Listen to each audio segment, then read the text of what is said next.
गीता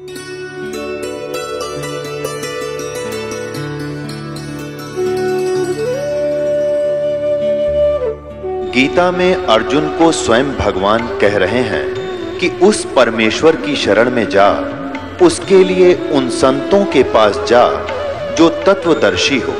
इसी प्रकार हजरत मोहम्मद को उनका अल्लाह कह रहा है कि कोई और पूर्ण परमात्मा है, उसको पाने के लिए उन तत्वदर्शी संत की तलाश कर। वो प्रभु कौन है, ये जानने के लिए कृपया अवश्य सुनिए जगत गुरु तत्वदर्शी संत रामपाल जी महाराज के अमृत वचन। परमात्मा कहते निरंजन धन तेरा दरबार, निरंजन धन तेरा दरबार, जहां पर तनिक न न्याय विचार। भाई वैश्या उड़े मुल मुल खासा, गल मोतियों के आरे। वैश्या उड़े मुल मुल खासा, गल मोतियों के आरे। पति भरता को मिले न खादी, वो सूखा निरस आहार। निरंजन धन तेरा दरबार, निरंजन धन तेरा दरबार, जहां पर तनिक न न्याय विचार।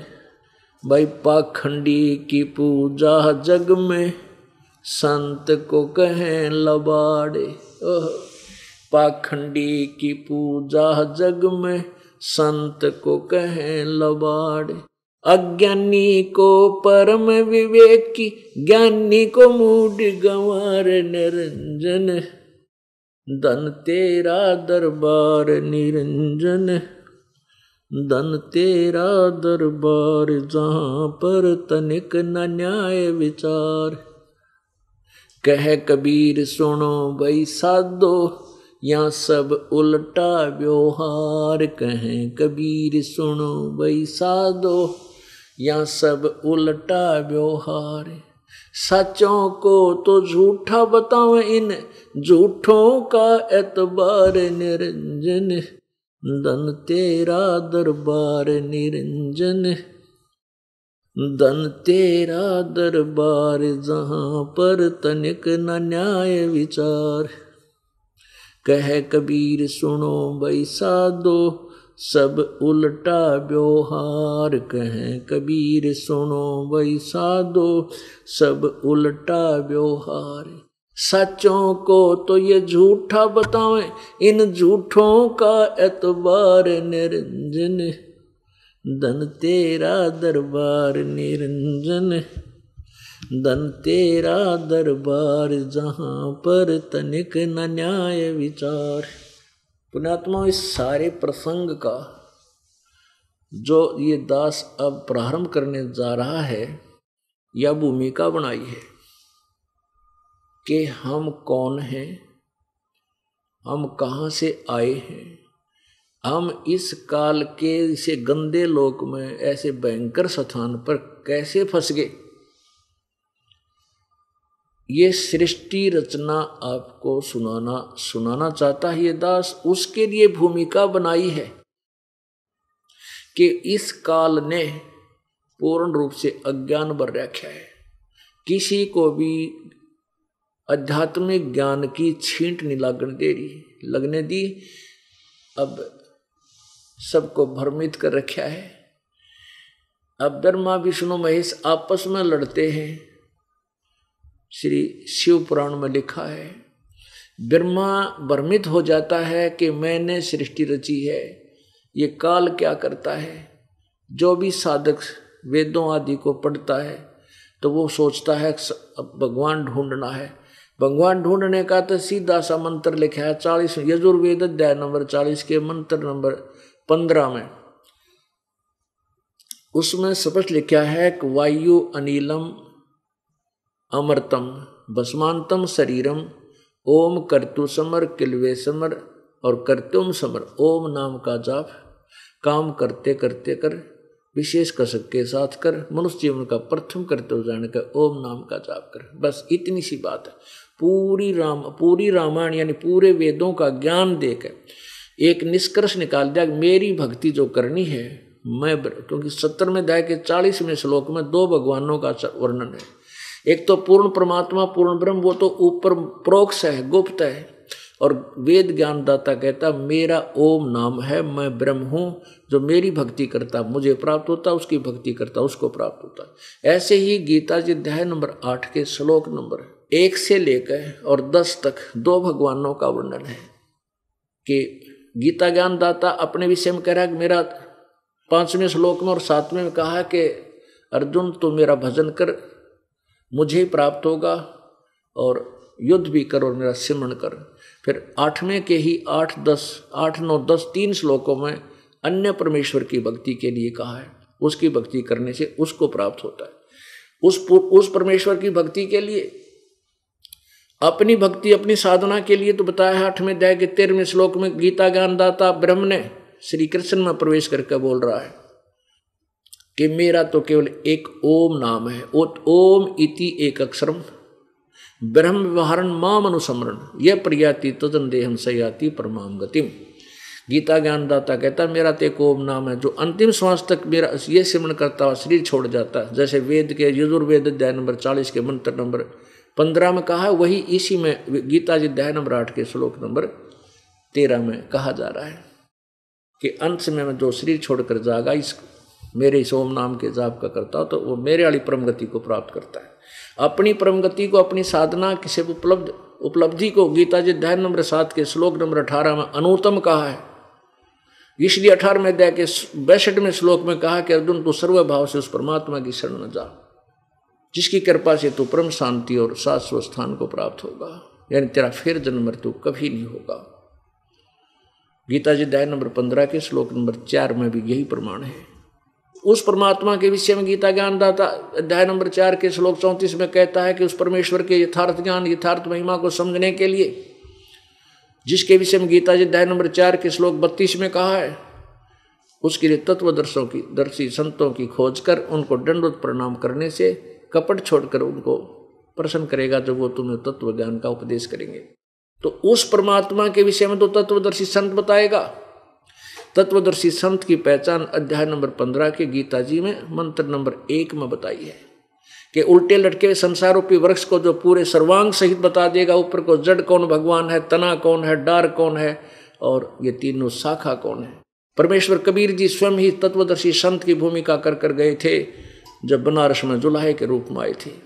परमेश्वर ने बताया था अक्षर पुरुष एक पेड़ है, निरंजनवा की डार और तीनों देवा शाखा हैं, ये पात रूप संसार। उल्टे लटके संसार रूपी वृक्ष की गीता जी अध्याय नंबर 15 के श्लोक नंबर 1 में कहा कि इस उल्टे लटके संसार रूपी वृक्ष को जो सर्वांग सहित यानी जड़ समेत बता देगा, ये देखिएगा, वो वेदवित है, वो तत्वदर्शी संत है। ये देखिएगा, वो कबीर परमात्मा ने ही आकर बताया था, ये एक पेड़ है, संसार रूपी उल्टा लटका हुआ वृक्ष है। परमेश्वर ने आकर बताया था कबीर जी ने कि कबीर अक्षर पुरुष एक पेड़ है, जैसे जमीन से बाहर दिखाई देता है, ये एक पेड़ है, वृक्ष है। जब प्रकट दिखाई देता है कहते अक्षर पुरुष एक पेड़ है, ये अक्षर पुरुष, ये तना समझो ये परब्रह्म है, और ये क्षर पुरुष है, मोटी डार, और तीनों देवा शाखा है, ये पात रूप संसार। अक्षर पुरुष एक पेड़ है, निरंजनवा की डार, तीनों देवा शाखा है, ये पात रूप संसार। और जड़ कौन है?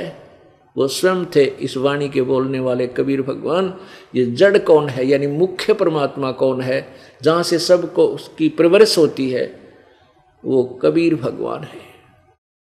इस पूर्ण ब्रह्म है, परम अक्षर ब्रह्म है, यहाँ से खुराक चलती है, आहार चलती है, तना में तना से, डार में डार से, तीनों शाखाओं में। फिर जो भी इनकी आराधना करे किए हुए जो यहाँ उपस्थित हैं, ये पात रूप संसार में इन्हीं के माध्यम से यहाँ आती है। लेकिन ये सबको शक्ति जड़ यानी पूर्ण परमात्मा से ही प्राप्त होती है। ये देखिए पवित्र गीता जी अध्याय नंबर 15 का, इसके अनुवादक हैं जय दयाल गोविंद का। ये देखिएगा, ये जय दयाल गोविंद का इसके अनुवादक हैं। 15वें में तत्वदर्शी संत की पहचान बताई है प्रथम ही मंत्र में। ये देखिएगा, अथ पंचदशोध्याय प्रथम ही मंत्र है। ऊर्ध्व मूलम अधः शाखम अश्वत्थम प्राहु अवम छंदासी यस्य प्रणानी ये तम वेद स वेदविद। ऊर्ध्व मूलम अधः शाखम, ऊपर को जड़ वाला, नीचे को शाखा वाला। इन्होंने इसका अनुवाद थोड़ा सा गलत किया है। ऊर्ध्व मूलो माने आदि पुरुष परमेश्वर मूल वाले, इसको हम कुछ ठीक मान लेंगे क्योंकि ऊर्ध्व मूलम का अर्थ ऊपर को जड़ रूपी आदि पुरुष परमेश्वर वाले, ये होना चाहिए।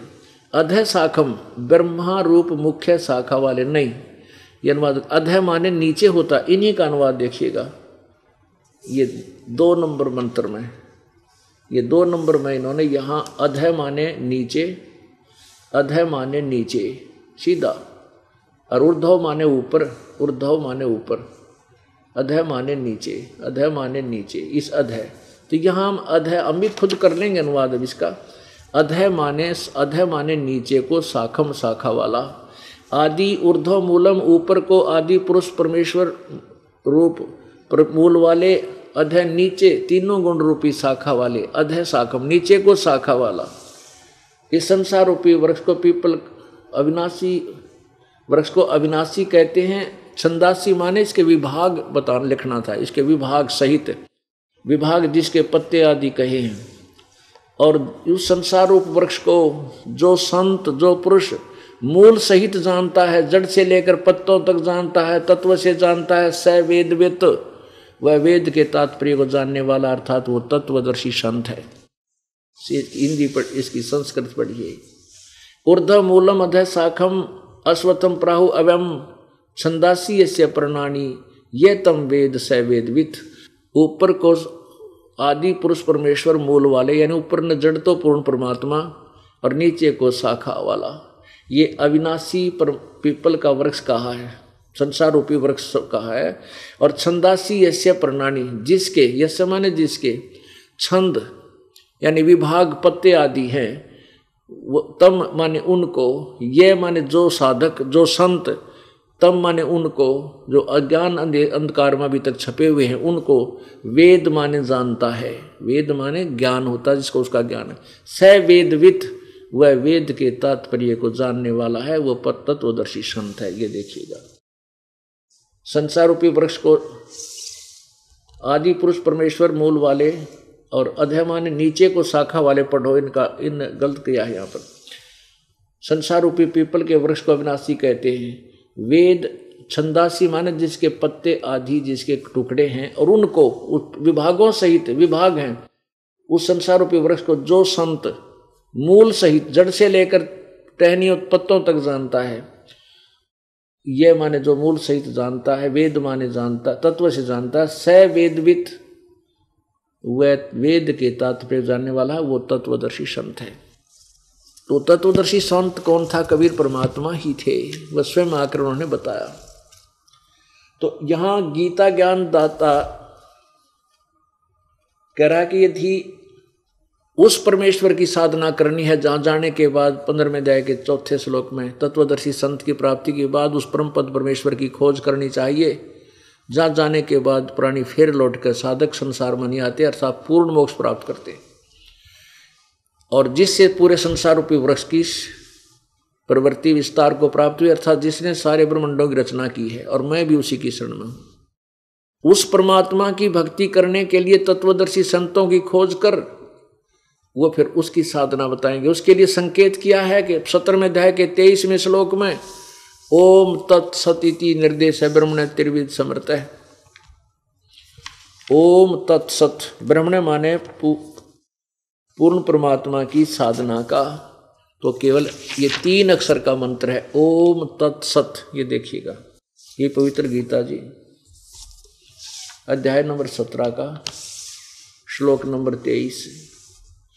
ओम तत्सत इति निर्देश ब्रह्मण त्रिविध समर्थ है ब्राह्मणा तेन वेदा च यगा च विहिता पुरा। ओम तत्सत, ऐसे 3 प्रकार का सच्चिदानंद घन ब्रह्म का नाम कहा है। इसका वास्तविक अर्थ ये है कि ओम तत्सत इति निर्देश है ब्रह्मण त्रिविध समर्थ है। ब्रह्मण माने पूर्ण परमात्मा, परम अक्षर ब्रह्म, बड़े भगवान, जो बड़ा भगवान कहलाते हैं। उसकी प्राप्ति का, उसकी साधना का ओम तत्सत, इस मंत्र ओम तत्सत इति यानी यही एक ओम तत्सत, ये 3 नाम का के मंत्र का श्रवण करने का निर्देश माने आदेश है, नथिंग एल्स, निर्देश माने नथिंग एल्स, बस यही करना है।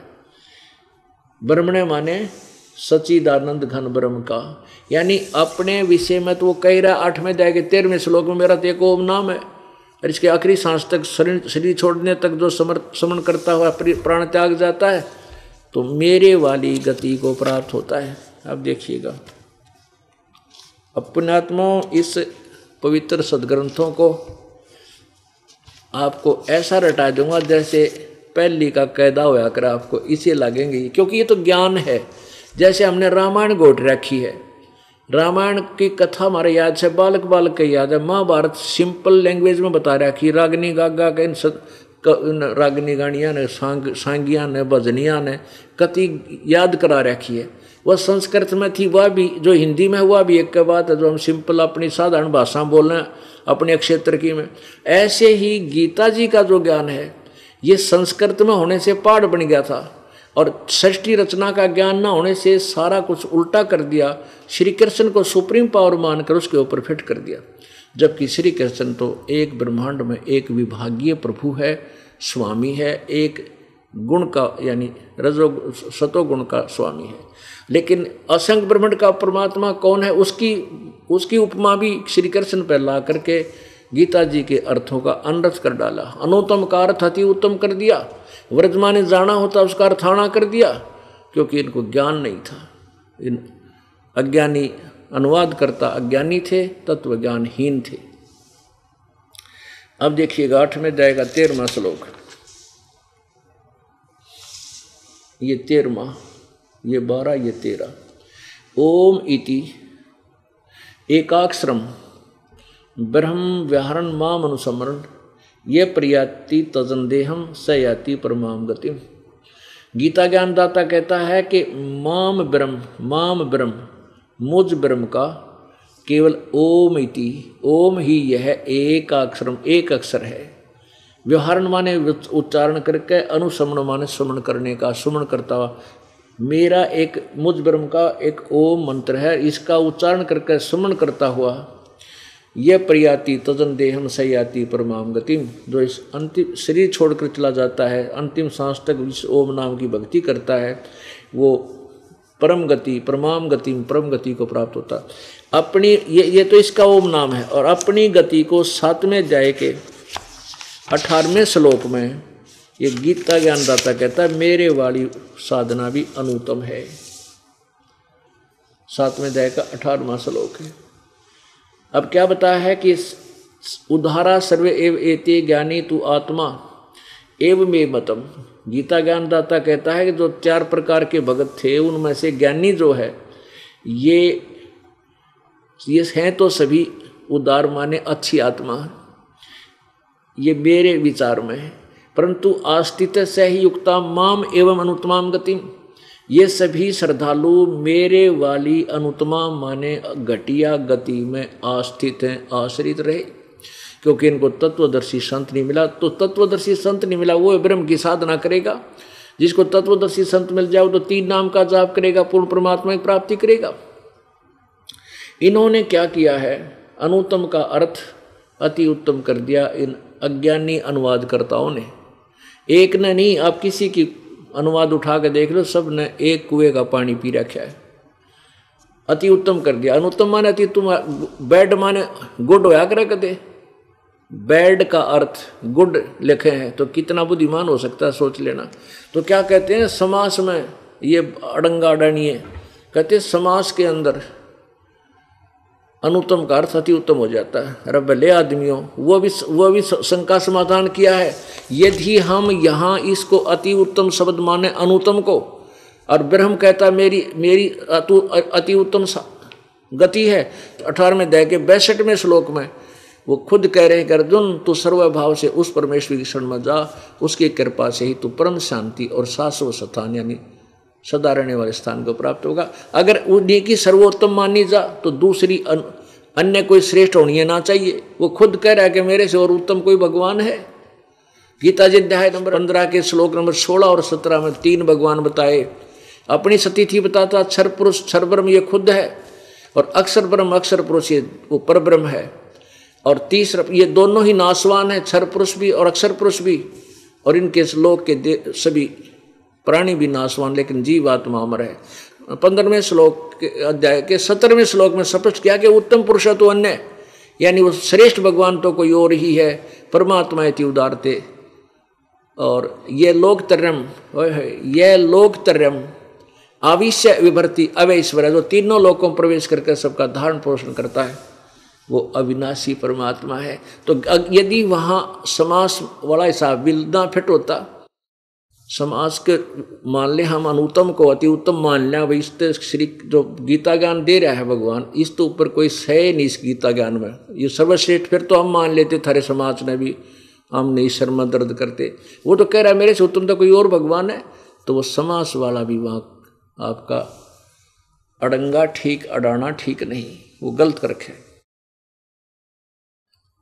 अपने आत्मा आपने उल्टा लटका संसार रूपी वृक्ष देखा, अब जड़ से खुराक चलती है पौधे को, पेड़ को, तना में आती है, तना से डार में, डार से शाखाओं में, फिर पत्तों में आती है। ऐसे ही गीता जी अध्याय नंबर 15 के श्लोक नंबर 16 और 17 में 3 भगवान बताए, ये देखिएगा गीता अध्याय नंबर 15 का। और इसमें स्पष्ट हो जाता है कि वो पूर्ण परमात्मा ही से ही सबका पालन होता है। ये देखिएगा गीता जी, ये वही पवित्र गीता जी अध्याय नंबर 15 और श्लोक ये 16। द्वौ इमौ पुरुषौ लोके क्षर च अक्षर एवं च क्षर सर्वाणि भूतानि कुटस्थ अक्षर उच्यते। द्वौ माने दो, इमौ माने इस काल के इस मिट पृथ्वी वाले लोक में ये परब्रह्म, ये क्षर पुरुष ये ब्रह्म है, अक्षर पुरुष ये परब्रह्म है। इस क्षर और अक्षर पुरुष माने प्रभु, इनके लोक में, इस क्षर पुरुष और अक्षर पुरुष के लोक में सभी प्राणियों, इनके भी सभी प्राणियों के शरीर तो नाशवान है, क्षर है, और जीवात्मा अविनाशी है। देखिए अनुवादिनी का किया हुआ। इस संसार में नाशवान और अविनाशी ये भी 2 प्रकार के पुरुष हैं। इस संसार में नाशवान और अविनाशी भी ये 2 प्रकार के पुरुष हैं, यानी प्रभु हैं। 2 प्रकार के प्रभु, पुरुष माने परमात्मा है, भगवान है।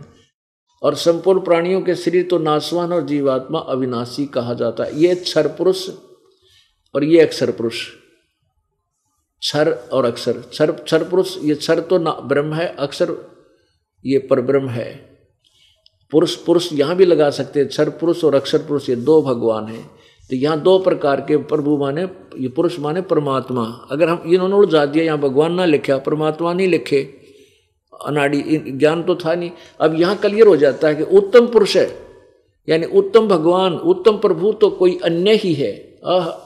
उत्तम पुरुष तो अन्य परमात्मा इति उदारते, जिसको भगवान कहा जाता है, वो श्रेष्ठ पुरुषोत्तम तो कोई और है। ये लोकतर्यम आविश्य विभर्ति अवैश्वर है, जो तीनों लोकों में प्रवेश करके सबका धारण पोषण करता है। उत्तम पुरुष यानी उत्तम परमात्मा तो कोई और ही है, जो तीनों लोकों में प्रवेश करके सबका धारण पोषण करता है। अविनाशी परमेश्वर परमात्मा इस प्रकार कहा गया है। अब ये भी क्लियर हो गया कंसेप्ट कि गीता जी अध्याय नंबर 7 के श्लोक नंबर 18 में अनुत्तम शब्द इन्होंने गलत किया, सर्वश्रेष्ठ अति उत्तम गलत कर रखा है। ये कहता है कि मेरी साधना करने वाले की जन्म मृत्यु होती है, पूर्ण मोक्ष नहीं होता। इसलिए वो बिना तत्वदर्शी संत जिनको नहीं मिलता, वो साधना तो करते हैं, नेक आत्मा भी हैं, लेकिन वो मेरे ब्रह्म तो ऊपर उनकी बुद्धि जाती ना, इसलिए वो मेरे वाली अति घटिया व्यर्थ साधना में लीन रहते हैं। अब पुण्यात्माओं, अब ये है वो तत्व ज्ञान परमेश्वर कहते हैं और कबीर जी कहते हैं और ज्ञान सब ज्ञानड़ी, कबीर ज्ञान सो ज्ञान, जैसे गोला तोब का अब करता चले मैदान। अब ये तोब का गोला कभी परमात्मा का ज्ञान, सब वेद सदग्रंथ ऐसे ऐसे खुल जाएंगे। और ये अज्ञानी लोगों बनाए बैठे अकेले दुनिया ने, ये नकली संत ये दुनिया को गुमराह करके इनके जीवन को बर्बाद करें, ये सब अब साफ हो जाएंगे कुछ दिनों में। कुछ दिनों में ये अकेले बैठे पाओगे उन आश्रमों में, इनको कोई सलूट मारनी नहीं रहेगा, इनसे इतनी नफरत हो जाएगी, क्योंकि मनुष्य उनको बर्बाद करें अपने स्वार्थ में। और इस दास ने 10-15 वर्ष हो गए ये जीव घिसाई करते हैं, ये आगे नहीं आने दे रहे, अपने अज्ञान को अड़े बैठे हैं। अब 2 गदर दूंगा इनको सबको, ये बोए नहीं जामेंगे, ऐसा कर दूंगा। नकली संतों रे महर्षियों ये बड़े फिरे थे, दुनिया ने गुमराह कर रहे थे, प्रभु पाक रहे थे। पुण्यात्मा, इनसे बड़ा शत्रु आपका कोई नहीं है, जो मनुष्य जीवन को बर्बाद करे और गंदा ज्ञान प्रवेश करके और काल के मुंह में डाल रहा है। तो या तो ये सीधे हो लेंगे, सरेंडर कर देंगे, और ना इस पलायन कर जाओगे, यहाँ से भाग जाएंगे, सामना नहीं कर पाओगे जनता का। और ये कहेंगे, जनता पूछा करेगी इनसे, तुमने क्या मिल गया अज्ञानियों, इतने दिन के मैं ऋषि पाके पढ़े थे, ये किताब नहीं पढ़ सके, तुम क्या के टीचर थे। सारा दिन राग द्वेष ईर्षा और माया जोड़ने के चक्कर में, बड़े बड़े आश्रम बनाने के चक्कर में, कार कोठिया में घूमने के चक्कर में, और हमें भी बर्बाद करके आप भी नष्ट हो गए तुम। जो इनमें से बुद्धिमान होंगे ये संत तुरंत पकड़ आ जाएंगे और शरण ग्रहण कर लेंगे, सरेंडर कर देंगे, परमात्मा पा लेंगे। यहाँ कोई बड़ा छोटा नहीं है। दास अभिमान नहीं करता कि मैंने ये ज्ञान दे दिया, नहीं, ये दास का ज्ञान नहीं, परमात्मा का ज्ञान है। दास तो पढ़कर सुना रहा है कि ये लिखा था अपने पुस्तकों में, जो ये हमारे गुरु हमारे टीचर नहीं समझा सके, ये अज्ञानी थे। ये हमारा बट्ठा बैठा गए विद्यार्थियों का यानी श्रोताओं का, सबको भूत बनवा दिया, फिर उनके श्राद्ध निकलवाओ, फिर इनके पितर बन गए, अब इनके पिंड भरवाओ, अब वो खाड़े में पाँव और दबा दिया। अब पुण्यात्माओं, ये दास क्या बताना चाहता था कि परमेश्वर कबीर जी ने आके इस काल के जाल को सिंपल लैंग्वेज में, बिल्कुल साधारण सी भाषा में समझाया, अपनी प्यारी आत्मा को मिला करके। अब देखो, अब ये बिचली पीढ़ी होगी, बिचली पीढ़ी है मानव समाज की, कलयुग की, और सभी बहन बेटी भाई बुजुर्ग सब अक्षर ज्ञान युक्त हो गए, शिक्षित हैं, और सदग्रंथ अपने पास है। आज से 600 वर्ष पहले कबीर परमेश्वर इन्हीं सदग्रंथों का ज्ञान बताया करते थे। वो क्या बताया करते थे? वो अब जैसे परमात्मा कबीर जी ने कहा था कि वेद मेरा भेद है, वेद मेरा भेद है, मैं वेदन में नाही, और जौन वेद से मैं मिलूं ये वेद जानते नाही। वेद मेरा भेद है, ये सभी वेद जितने भी ये ज्ञान हैं, ये चारों वेद कहते मेरा भेद है, मेरे विषय में जानकारी दे रहे हैं। लेकिन जौन वेद से, जिस वेद से मैं मिलूं वो ये वेद जानते ना, क्योंकि पवित्र गीता जी अध्याय नंबर 4 के श्लोक नंबर 34 में कह दिया गीता ज्ञानदाता ने कि मैंने जो ज्ञान बताना था मैं बता रहा हूं, और लेकिन उस परमात्मा के विषय में जानना तो उन तत्वदर्शी संतों की खोज कर ले। इससे सिद्ध है कि गीता जी का ज्ञान कंप्लीट नहीं है। अब ओम तत्सत ये सांकेतिक मंत्र है, ओम तत्सत जाप करने का नहीं है। ओम मंत्र ब्रह्म का है, तत् मंत्र परब्रह्म का है, और सत मंत्र ये पूर्ण ब्रह्म का, परम अक्षर ब्रह्म का है। तत् और सत ये गुप्त है। ओम तत्सत ये जाप नहीं है। इसकी 3 विधि से सिमरण होता है इसका, ये 3 मंत्र का जाप बनेगा। और पहला मंत्र ओम और सत तत् ये सांकेतिक है, दास बताएगा, ये दोनों मिलकर सतनाम बनेगा। और फिर सारनाम आपको दिया जाएगा, सत जो सत है वो और जोड़ा जाएगा। फिर ये सत जो एक अक्षर है ये पार करेगा, आपको सतलोक ले जाएगा। और ओम तत्सत ये एक छुड़ावेगा, एक मिलावेगा। तो ये तीनों मंत्र का जाप से आप मोक्ष होगे, वो गीता ज्ञान दाता नहीं जानता। इसलिए इसी प्रकार यजुर्वेद अध्याय नंबर 40 के श्लोक नंबर 10 और 13 में यही कहा है कि कोई तो परमात्मा को उत्पन्न होने वाला यानी जन्म लेकर आने वाला कहता है, कोई कहता है वो निराकार है, जन्म लेता ही नहीं, वो तो आकार में नहीं आता। कहते इस ज्ञान को भी तत्वदर्शी संतों से पूछो, वो बतावेंगे। तो पुण्यात्माओं, इससे सिद्ध है कि वेद ज्ञान और गीता ज्ञान इनकम्प्लीट है, लेकिन गलत नहीं कह सकते, इनको रॉन्ग नहीं है। जैसे 10वीं तक का सिलेबस 10वीं तक का ही होता है, लेकिन वो BA का नहीं है, यानी कंप्लीट पढ़ाई का नहीं है वो। इसी प्रकार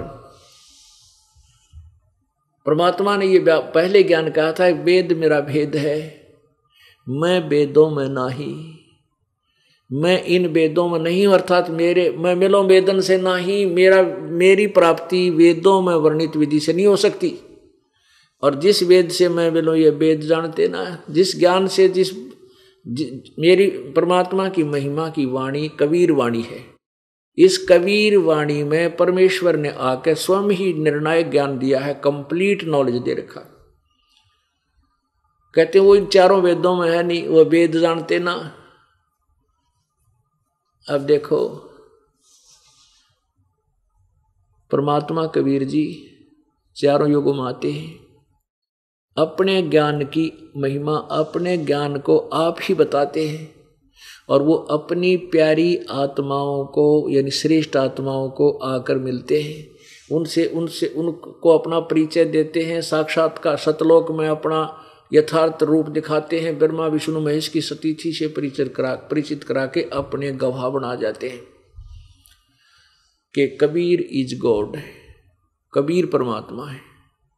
इसी का प्रमाण वो वेद दे रहे हैं। अब देखिएगा, कुछ संकेत आपको देते हैं कि वेद क्या बताते हैं उस कबीर परमात्मा के विषय में। देखिएगा, ऋग्वेद मंडल नंबर 9 और सूक्त नंबर 86 और मंत्र नंबर 26-27 में। ये देखिएगा, पवित्र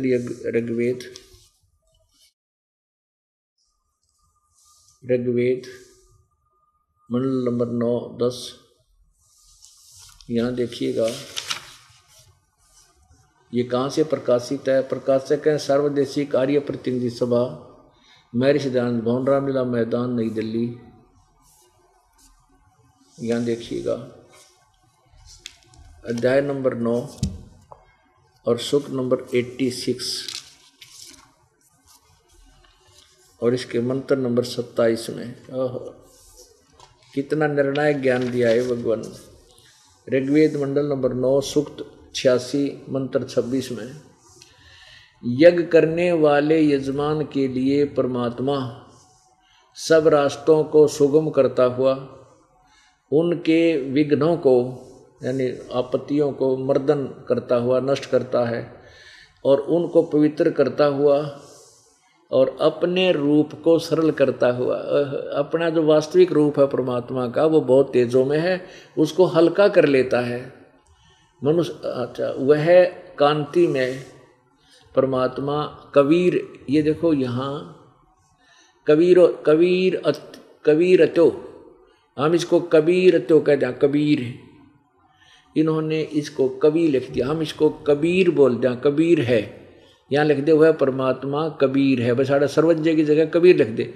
अब जैसे ये यजुर्वेद है, ये क्या करते हैं व्याकरण के चक्कर में अपना ये सारा ज्ञान बना देते हैं। अब देखो ये यजुर्वेद है, ये पवित्र यजुर्वेद है, ऊपर रह लगा है, इसके यहाँ 2 अपसर्ग लगा दें या ऐसे रह लगाकर नीचे हलंत लगा दें, यजुर्वेद अलग अलग करके भी हम पढ़ सकते हैं। यदि 2 अपसर्ग लगा दें तो भी ये पुस्तक यजुर्वेद ही बोली जाएगी जब जहाँ इस यजुर्वेद का ज्ञान होगा।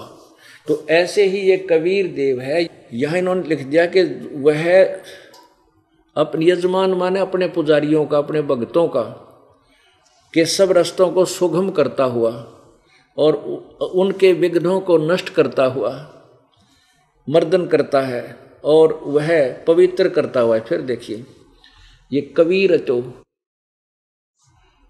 ऋग्वेद मंडल नंबर 9 सूक्त 86 का मंत्र 26 है।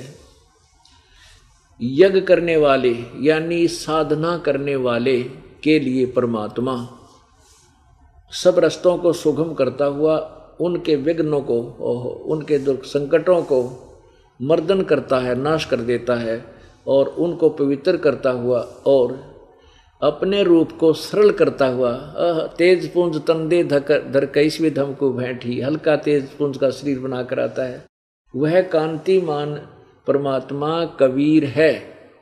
वो कबीर, यहाँ कबीर लिख दें सर्वज्ञ, कवि कोई सर्वज्ञ वास्ते ही कवि कभी सर्वज्ञ नहीं हो सकता। यहाँ कबीर का अर्थ हम कबीर ही लिख दें। कबीर विद्युत के समान यानी अति शीघ्रता, जैसे बिजली चमक्या करे 1 सेकंड में यहाँ लेती है, समान क्रीड़ा करता हुआ वर्णीयम पुरुषों को, वर्णीय माने श्रेष्ठ पुरुषों को, अच्छी आत्माओं को प्राप्त होता है, उनको आकर मिलता है। आगे देखो अब 27 में, प्रेम की वे सैकड़ों धाराएं जो नाना रूप में सथित हो लाभ कर रही हैं परमात्मा, ये परमात्मा को प्राप्त होती हैं। प्रकाश पुंज परमात्मा को बुद्धियाँ विषय करती हैं। जो परमात्मा ध्यूलोक यानी ऊपर तेजों में लोक के तीसरे पृष्ठ पर विराजमान है, एक देशीय है, एक स्थान पर रहता है और प्रकाश स्वरूप है, उसको बुद्धियाँ प्रकाशित करती हैं। अब जैसे ये अनाड़ी महर्षि दयानंद कह का बेरा नहीं था, महर्षि की पदवी पाया, कहते भगवान सर्वव्यापक है, एक देशीय नहीं है, किसी वेद में नहीं लिखा है कि भगवान एक देशीय है। अरे ये 100 जगह बता रखा है वेदों में, 36 जगह। अब इससे सिद्ध है कि वो परमात्मा अपने श्रेष्ठ भक्तों को आकर मिलता है और अपने ज्ञान का प्रचार करता है। अब देखिएगा 82 में सूक्त नंबर ऋग्वेद मंडल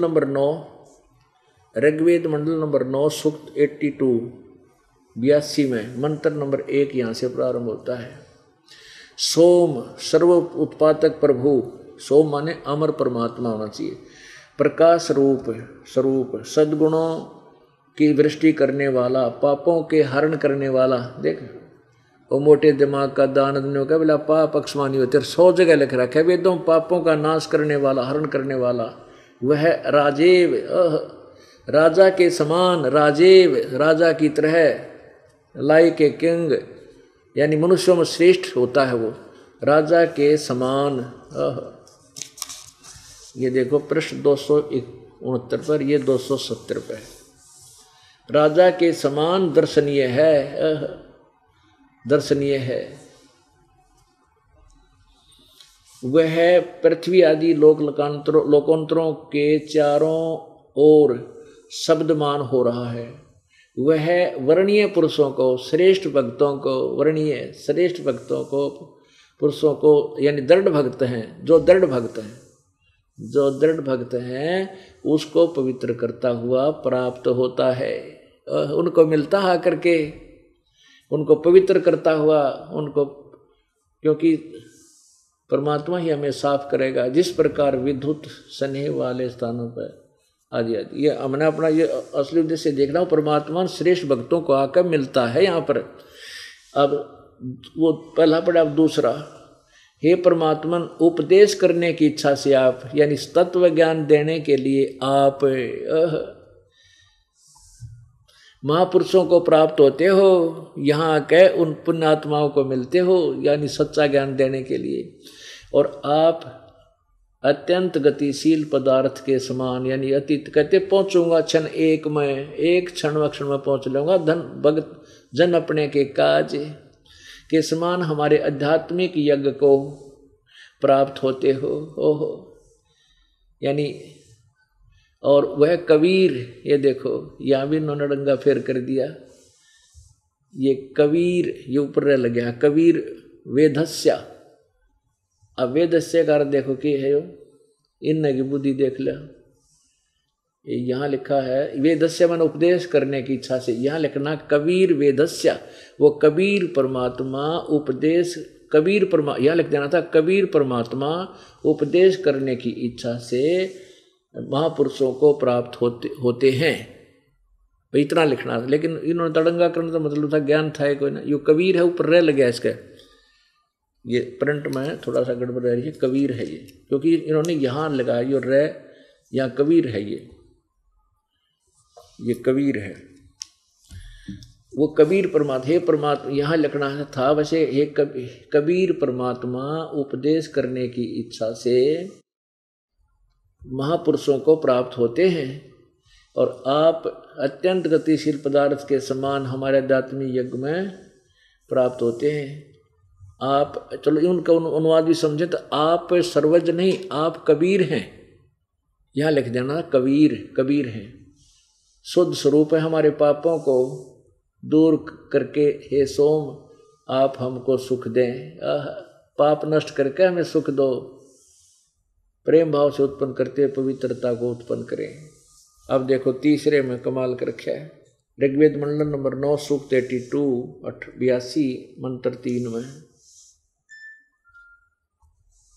पवित्र यज्ञों में रक्षा से आप प्राप्त होते हैं। पवित्र यज्ञों में जहाँ शास्त्र अनुकूल साधना होती है वहाँ परमात्मा आप प्राप्त होते हैं, वहाँ पहुँचते हैं। और पृथ्वी आदि लोकांतरों में गति करते हुए घूमते, कहते गोता मारू स्वर्ग में जा बैठूं पताल, कह कबीर ढूंढता फिर वो अपने हीरे माणिक लाल। सर्वव्यापक आप, सर्वव्यापक बना आप स्वयं गतिशील होकर चलकर विराजमान होते हैं। आप कैसे हैं?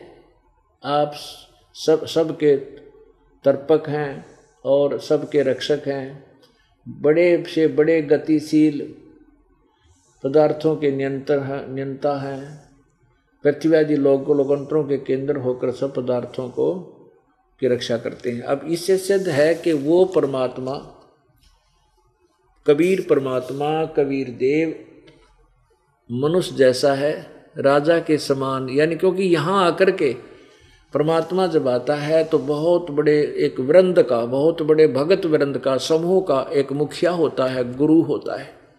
तो ऐसे कहते हैं आप एक राजा की तरह बहुत बड़े समूह का कि महाराज होते हो, महाराज समझो उस शब्द इनका यहाँ, और अपने श्रेष्ठ भक्तों को आकर आप मिलते हो। अब वो परमात्मा स्वयं आकर के अपने यथार्थ ज्ञान को देते हैं। अब और दिखाते हैं पुण्यात्माओं, क्योंकि आप इतनी दूर से आते हो, काम अपना कार्य छोड़ कर आते हो, तो आपको यहाँ बैठकर कितने सुविधा आपको दी है परमात्मा ने हम दासों के माध्यम से। आप इतनी प्यारी आत्मा हो परमेश्वर की, पहले तो आपको घर से लाए प्रेरणा करके, आपके काम की व्यवस्था करी, फिर यहाँ हमारी ड्यूटीदार रखी, आपके आने से पहले मैट बिछाएं, हमारे बच्चे रोटी खाना व्यवस्था करें, और फिर अमृत वर्षा आपको ये दूध पिलाया जाता है परमेश्वर की अमृतवाणी का। आपको आपकी आत्मा को पाला जा रहा है जैसे बच्चे को माँ पिलाया कर दूध। तो अब आपने थोड़ा सा समय भी इसमें देना पड़ेगा, क्योंकि यह नींद तो दुश्मन है। अब तो हम चल मस्ती मार लेंगे, सो जाएंगे, कोई ना उठावेगा सवेरे तक, फिर बनाएंगे कुत्ते गली में सोएंगे, 1 सेकंड नहीं सोने दे कोई। कभी कोई बैल आ रहा है, कोई मोटरसाइकिल ट्र करेगा, और वो फिर देख कर भागेगा, फिर कोई ना सोने दे आपको। तो अब थोड़ी सी नींद को कम करके हम सावधान होकर डर के ये ज्ञान ग्रहण करें। अब आपको बताते हैं वो कबीर परमात्मा अपने यथार्थ ज्ञान को स्वयं ही लेकर आता है। यजुर्वेद अध्याय नंबर 29 के मंत्र नंबर 25 में देखिएगा। पवित्र यजुर्वेद, ये महर्षि दानव सरस्वती द्वारा ही इसका अनुवाद है। ये कहाँ से प्रकाशित है? सार्वदेशिक कार्य प्रतिनिधि सभा 2/5 महर्षि दानव भवन, रामलीला मैदान, नई दिल्ली से। इसका 29 ये देखिएगा, ये 29वां का 25वां श्लोक आपको दिखाएंगे, मंत्र दिखाते हैं। इसमें स्पष्ट लिखा है कि वो कबीर परमात्मा अपना चिकित्वान यानी स्वस्थ ज्ञान लेकर के स्वयं ही प्रकट होता है। ये देखो, यो है 29, 1 कम 30। यह संस्कृत है जिसे हम पाठ समझ रहे थे। अपने पूर्वज पहला सीधे ने बोला, अरे 1 घट 1 कम 30, ये 29, 1 कम 30 यानी 29वां अध्याय है। ये है 25वां मंत्र। समीदो अध्याय मनुष्य है दुरोणे, देव है देवान यज असी जात वेद आ च वह मित्रम है चिकित्सवान तवम दूत कबीर असी परचेता। अब देखो, कबीर असी परचेता, चिकित्वान, मित्रम है। अब इसका अर्थ ये है कि मनुष्यों के इस शरीर रूपी घर में जो है ये समीधा माने वर्तमान में जो उस समय जैसे जब परमात्मा आते हैं उस समय इन मनुष्यों को एक अज्ञान रूपी शिक्षा दी गई होती है उन अज्ञानी दूतों को द्वारा। तो वो जो वास्तविक पूजा है उससे अपरिचित होते हैं। जैसे देवान यजसी जात वेद है, वो परमात्मा तत्वदर्शी संत की भूमिका बना करके जो वास्तविक परमात्मा की देवताओं के देव की जो पूजा, पूर्ण परमात्मा की पूजा है उसको नहीं बताते। तो वो परमेश्वर स्वयं ही कबीर चिकित्वान तवम दूत कबीर असी परचेता, परचेता माने बोध कराने वाला, वो कबीर परमात्मा है जो अपने सच्चे ज्ञान का संदेश वाहक दूत बनकर आता है। ये देखो, आज चाहे वह मित्र में है, वो हमारा असली मित्र है, महामित्र है, खास साथी है। और वो चिकित्वान वह माने लेकर आना, चिकित्वान माने स्वस्थ ज्ञान को, दूत एक संदेश वाहक बनकर, कबीर असी परचेता तवम, ये तो माने वह कबीर ही कबीर असी कबीर है, परचेता माने बोध कराने वाला, वो कबीर परमात्मा। हम कबीर कहते हैं, कबीर लिख रखा है शुद्ध हिंदी में, तो वो कबीर परमात्मा है। और ये ऋग्वेद मंडल नंबर 9 के सूक्त नंबर 82, 86 और भी सैकड़ों स्थानों पर यह प्रमाण लिखा है कि वो परमात्मा स्वयं ही आता है और अपने ज्ञान को आकर के स्वयं ही बताता है। वो क्या बताता है? अब ये 5 मिनट की उसका परमात्मा ने जो अपना वेद सिंपल लैंग्वेज में कबीर वाणी में अपनी सच्चिदानंद घन की वाणी में लिखा है वो बताते हैं, जो वेदों और गीता से और पुराणों से मेल खाता है। और वो अपनी प्यारी आत्माओं को आकर मिलता है, श्रेष्ठ भक्तों को। किन किन को मिले? उन वरिष्ठ भक्तों को, दृढ़ भक्तों को। किस किस को मिले? आदरणीय धर्मदास साहिब जी को, आदरणीय महर्षि रामानंद साहिब को, आदरणीय दादू साहिब को, आदरणीय मुरुकदास साहिब को, आदरणीय गरीबदास साहिब को, आदरणीय नानक साहिब को। इन श्रेष्ठ भक्तों को परमात्मा स्वयं आकर मिले, वो कबीर देव। और धर्मदास जी को क्या बताया? उन सभी को क्या क्या बताया परमात्मा ने? सृष्टि रचना स्वयं आकर सुनाई। धर्मदास ये जग बोराना, कोई न जाने पद निर्वाणा। यही कारण मैं कथा पसारा, जग से कहिए एक राम नियारा। ये धर्मदास जी पहले ब्रह्मा विष्णु महेश की पूजा करते थे, विष्णु के पुजारी थे। और साथ में जैसे हम भी खिचड़ी ज्ञान कर रहे थे, श्री विष्णु जी के पक्के पुजारी, फिर ओम नमः शिवाय, ओम नमः शिवाय, फिर जय शेरा वाली, जय पार्वती माता की, जय गणेश देवा, ये साजले सारे कुछ ही कराया करते थे। लेकिन इष्ट हमारा विष्णु जी था। ऐसे ही धर्मदास जी विष्णु जी को इष्ट मानते थे। ऐसे ही नानक साहिब जी पहले ब्रजलाल पांडे से गीता पढ़ा करते थे और विष्णु को ही सुप्रीम पावर मान रहे थे। खुद परमेश्वर ने आकर के बेई नदी से उनको सतलोक ले जा करके अपने से परिचित कराया। उसके बाद नानक साहिब ने परमात्मा की महिमा कलम तोड़ गाई है। तो धर्मदास जी को परमात्मा ने स्वयं बताया है, धर्मदास ये जग बोराना, कोई न जाने पद निर्वाणा। परमेश्वर ने कहा कि धर्मदास ये सभी संसार विचलित है, किसी को भी मोक्ष मार्ग का ज्ञान नहीं है, निर्वाण पद मोक्ष मार्ग का ज्ञान नहीं है। यही कारण मैं कथा पसारा, जग से कहिए एक राम नियारा। सबसे कहिए, इन सब से, जग से न्यारा एक और परमात्मा। वो अपनी महिमा आप ही गा रहे हैं प्रभु जी। यही ज्ञान जग जीव सुनावो। ओह, कहते हैं जो मैं तुझे ज्ञान बता रहा हूं ये सब न बता दे और सब जीवों का भ्रम नसाओ। ये भरमा रखा है काल के दूता ने, नकली संतों ने। यही ज्ञान जग जीव सुनावो, सब जीवों का भ्रम नसावो। अब मैं तुमसे कहूँ चिताई, तेरे देवन की उत्पत्ति भाई। अब धर्मदास जी वो घिसा पिटा लोक वेद सुन रखा था, ब्रह्मा विष्णु महेश अजर बजमर है, इनके कोई माता पिता नहीं, सर्वेश्वर महेश्वर कालज मृत्युंजय, पता नहीं क्या संज्ञा दे रहा था। तेरा गजब हुई हो। अब परमात्मा कह रहे हैं अब मैं तुमसे कहूँ चिताई। तुम कह रहा था ब्रह्मा विष्णु में इसके माता पिता कोई नहीं है, अब मैं तीनों देवताओं की कैसे जन्म हुआ इनकी उत्पत्ति बताता हूँ तेरे को, तेरे ब्रह्मा विष्णु महेश की, रजगुण ब्रह्मा सतगुण विष्णु तमगुण शिव जी की। कुछ संक्षेप कहूँ गौराई, सब संशय तुम्हारे मिट जाई। कहते कुछ संक्षिप्त सा बता दूंगा, इससे मैं तेरे सारे संशय खत्म कर दूंगा। भरम गए जग वेद पुराना, आदि राम का भेद न जाना। राम राम सब जगत बखाने, आदि राम कोई बिरला जाने। राम राम तो सब कहें, भगवान भगवान, वो आदि राम सबसे पहले वाला परमात्मा सदा वाला भगवान कौन है कोई नहीं जानता, कोई बिरला जाने। अब मैं तुझे जो कथा सुनाने जा रहा हूं इसको कहते हैं बुद्धिमान सुनेगा तो इस ज्ञान को सीने से लगाएगा। कमाल हो गया, कति कलम तोड़ रखी है ज्ञान के, सही बात बता दी।